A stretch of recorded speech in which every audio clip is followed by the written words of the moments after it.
এবার ভিডিও করলে হাত কাঁপে।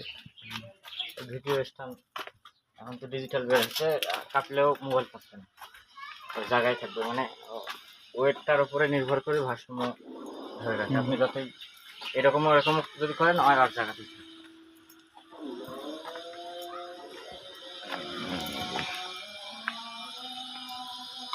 আমি একটু আগাই তাহলে বোঝা যাবে যে